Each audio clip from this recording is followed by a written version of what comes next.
আমরা সব রকমের অগ্রগতি দেখতে চাই, কিন্তু আমরা যেটা চাই না যে আওয়ামী লীগ সরকার যেটা করেছিল, যে আইন মন্ত্রণালয় সুপ্রিম কোর্টের এবং হাইকোর্টের বিচার লিখে দিত এবং সেটা পরে সুপ্রিম কোর্ট হাইকোর্টের বিচারকরা পাঠ করতেন, সেই বিচার ব্যবস্থা বিএনপি দেখতে চায় না।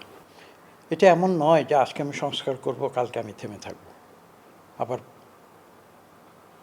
নতুন করে আমরা কখন সংস্কার আরম্ভ করব তার ঠিক ঠিকানা নেই। এটা এভাবে হতে পারে না। আজকে আমি যে বিষয়টি সংস্কার করছি এমন হতে পারে যে আগামীকালই আবার সেটা পুনঃ সংস্কার করা প্রয়োজন। সংস্কার বিষয়ে এভাবে আমাদের খোলা মন নিয়ে রাখতে হবে।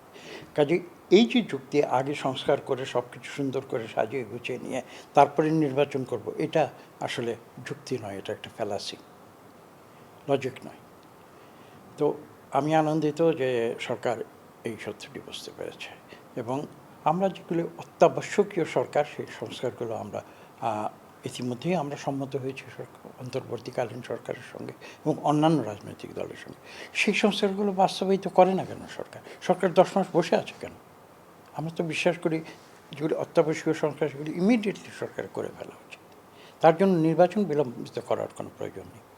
এটা হচ্ছে একটি বিষয়। আর দ্বিতীয় যে বিষয়টি হচ্ছে বিচার। দেখুন,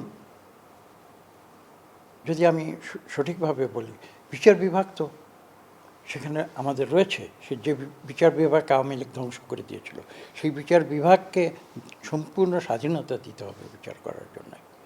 আমি সরকারে আছি, আমি সরকার জোর করে বিচার বিভাগকে দিয়ে দ্রুত আমি সমস্ত বিচার সম্পন্ন করে তারপরে গিয়ে আমি নির্বাচন করব, এটা তো কোনো যুক্তি হতে পারে না। তাহলে তো এটাতে যেটা ইমপ্লিকেশন আসে সেটা হচ্ছে যে সরকার বিচার বিভাগের কাজে হস্তক্ষেপ করছে।